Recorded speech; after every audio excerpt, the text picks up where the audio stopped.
Me ajuda.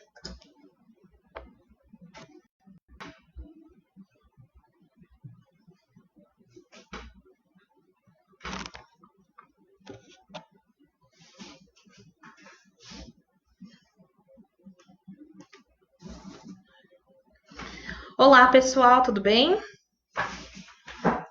Vamos lá? Vou guardar um pouquinho.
Bom, gente, então, enquanto a gente vai ter essas aulas online, o nosso horário ficou de segunda-feira, tá? Às 10h20.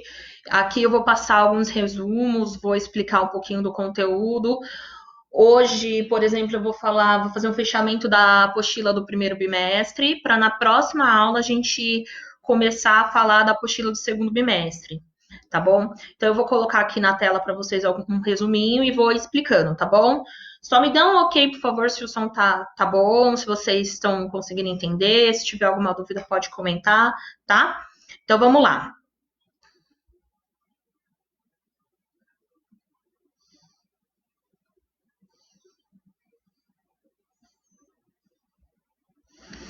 Então, vamos retomar lá a apostila, a primeira parte, a primeira apostila, a apostila do primeiro bimestre.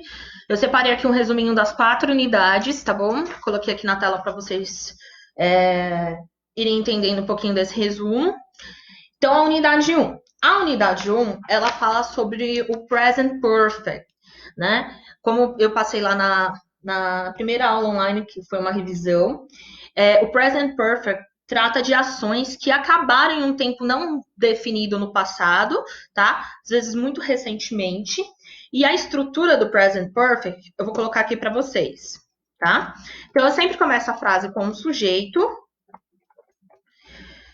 Na sequência, eu coloco o verbo to have. E aí vai depender. Se for a terceira pessoa, eu coloco has. Se for os outros, eu coloco have. Mais um verbo com ed. Ou então, aquela terceira coluna, que é os verbos irregulares, tá? Eu tenho que observar lá na terceira coluna. Se não tiver na terceira coluna, provavelmente você só vai encaixar o ed, tá bom?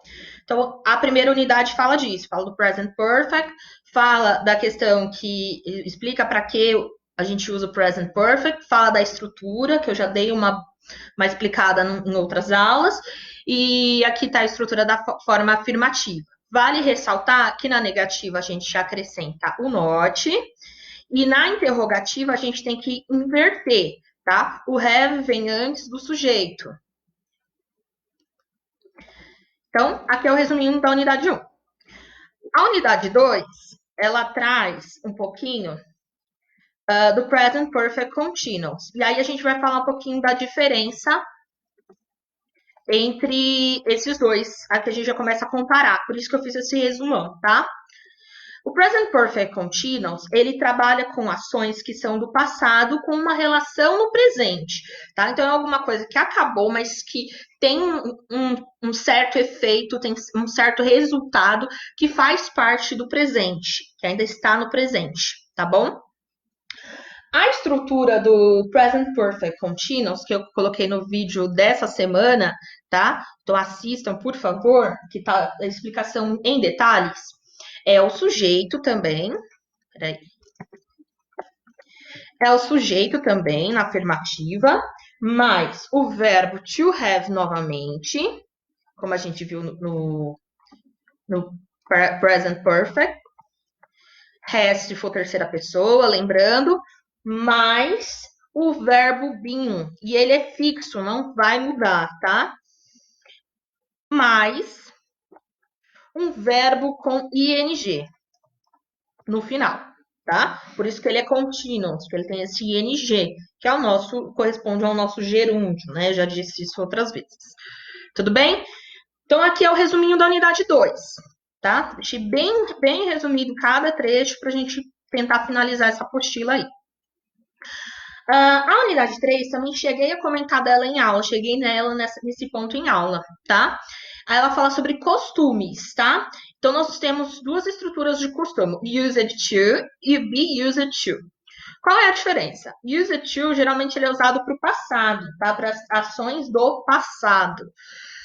Coisas que eu costumava fazer, que eu tinha o hábito de fazer, tá? E aí, eu vou falar um pouquinho, então, da estrutura. Para a gente montar uma frase, eu vou usar aqui uma frase pronta para ficar mais evidente o used to. Então, se eu for dizer que eu costumava jogar jogos, jogar games, enfim, eu vou dizer assim, tá? No passado. Eu costumava, no passado.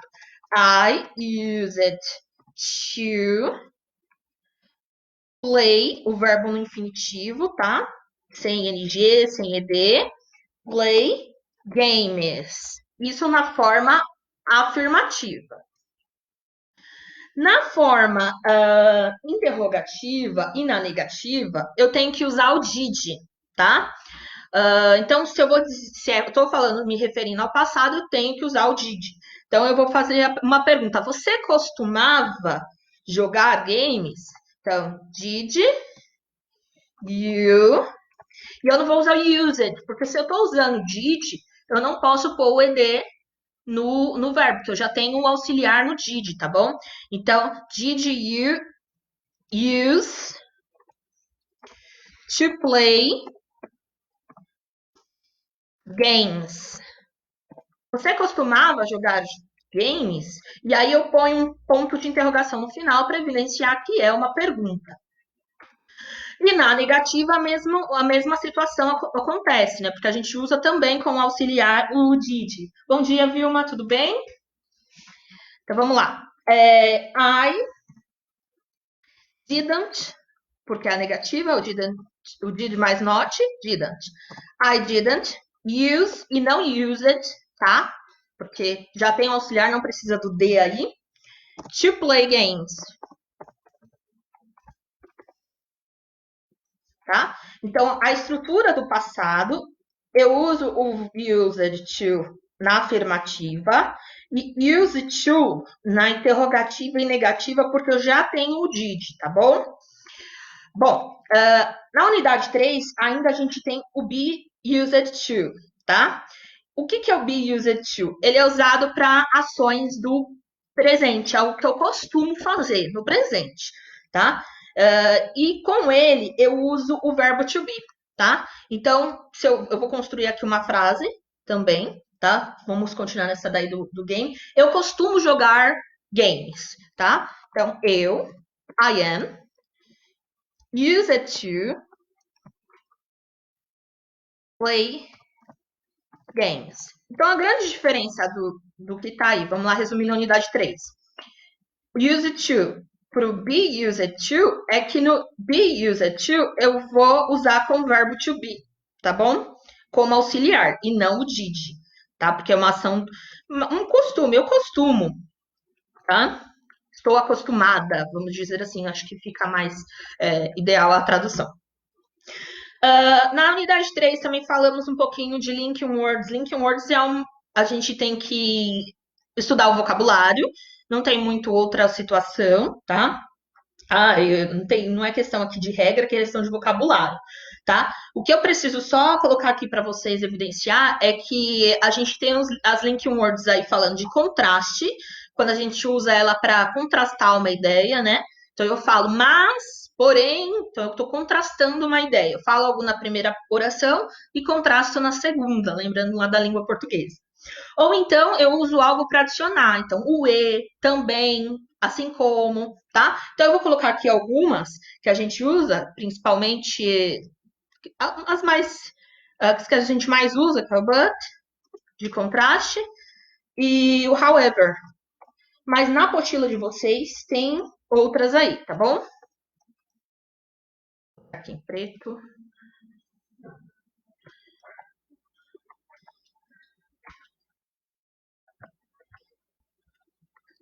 Para adicionar uma informação, eu posso usar o and, que é o e, né? Nosso e.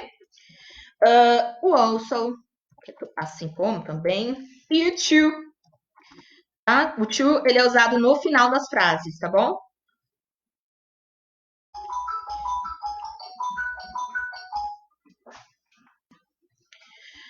Nessa unidade, a última parte dela tem uma diferença entre usar o which e o what, né? Os dois se referem ao que, ou qual, melhor dizendo. A grande diferença entre os dois é que o which a gente usa para um número limitado de escolhas, né? Então, se eu vou perguntar a cor de alguma coisa e eu dou a opção blue or white, eu vou usar o which, tá? Então, quando eu dou a opção ou quando algo é limitado, eu uso o which. E eu uso o what quando é um número ilimitado. Por exemplo, se eu for perguntar qual é o seu nome, what's your name, where are you from, de onde você é. Então, eu tenho um número de possibilidades de resposta. Então, eu uso what. Quando a resposta é mais limitada, eu uso which, tá? E, por fim, a unidade 4. Eu dei uma boa resumida aí da 1, 2, 3. E agora vamos falar rapidinho aqui da 4, tá? A unidade 4, ela traz pra gente o uso do infinitivo, primeiro, tá?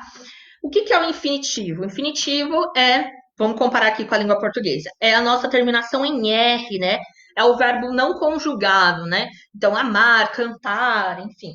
No inglês, a gente não tem esse R, a gente tem o uso de uma partícula antes do próprio verbo, que é o to, tá? Então, se eu for falar jogar, to play, tá? Então, se eu for usar o infinitivo, eu vou ter essa partícula to. To play, to be, ser ou estar, né? To bring, trazer. Tudo bem? Na sequência, nós temos também o uso do gerúndio, que eu também já falei um pouquinho com vocês sobre isso, que é o uso do ing. Na língua portuguesa, a gente usa o gerúndio com NDO, tá? Corresponde ao NDO. Vou até colocar aqui, ó. Em português, no infinitivo, a gente usa o R no final, tá?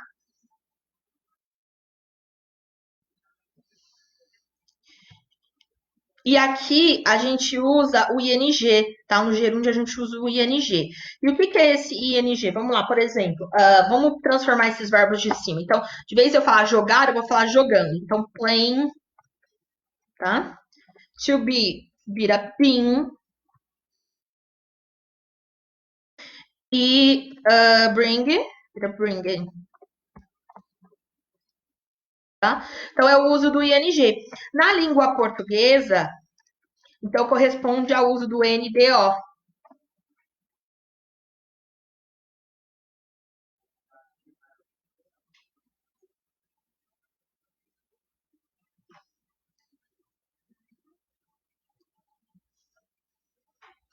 Tá bom? Continuando aqui, ainda para finalizar agora a última parte da unidade 4, tá? Nós temos aqui os verbos modais. O que são os verbos modais? Os verbos modais, eles não mudam, tá? Então eles não sofrem alteração para nenhuma pessoa, para nenhum pronome, tá bom? Uh, então, por exemplo, eu vou usar o verbo should. I should, you should, para todo mundo não muda.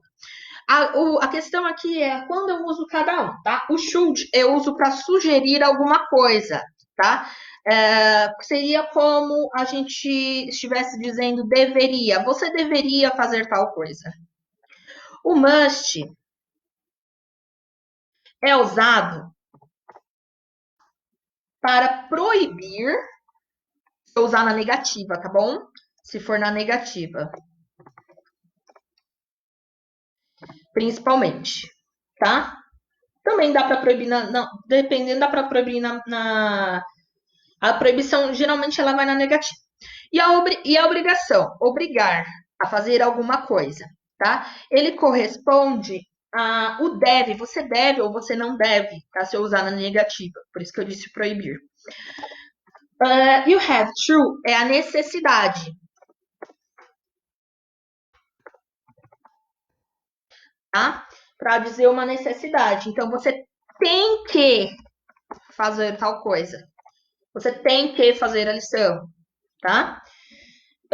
O may ele é usado para permissões, para permitir alguma coisa, tá? No caso aqui é o verbo poder. Então você pode, aliás, aqui também é a forma mais formal, porque a gente tem o verbo can também que vocês já devem ter visto, né? Ele é o mais formal, ele é mais formal do que o can, tá? Então, eu posso ir ao banheiro para pedir alguma coisa, fazer uma permissão, tá? E o might é uma possibilidade, é o poder também, mas uma possibilidade. Você poderia.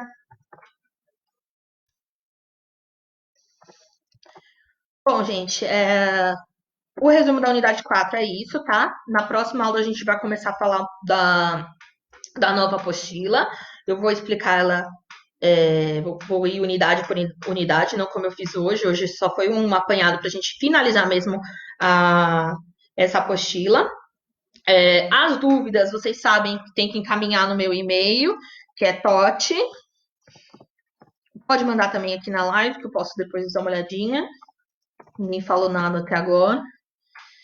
totenglishclass@gmail.com. Pode mandar as dúvidas no e-mail.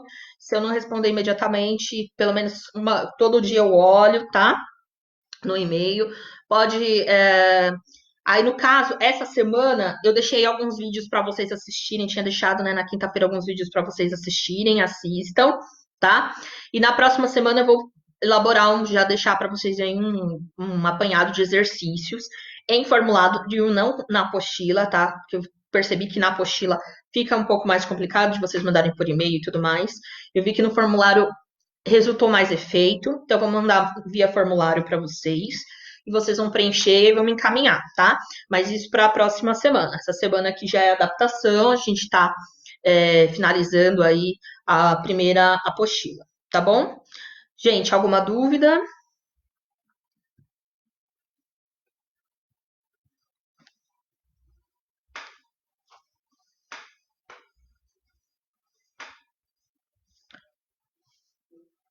Fiquem à vontade depois para perguntar, para procurar, para assistir o vídeo depois.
Bom, gente, então eu vou encerrar. Qualquer dúvida, estou à disposição. Pode mandar aqui pelos comentários e tudo mais, tá bom? Então a semana que vem a gente se vê, eu mando mando os exercícios e a gente começa o livro novo, tá bom?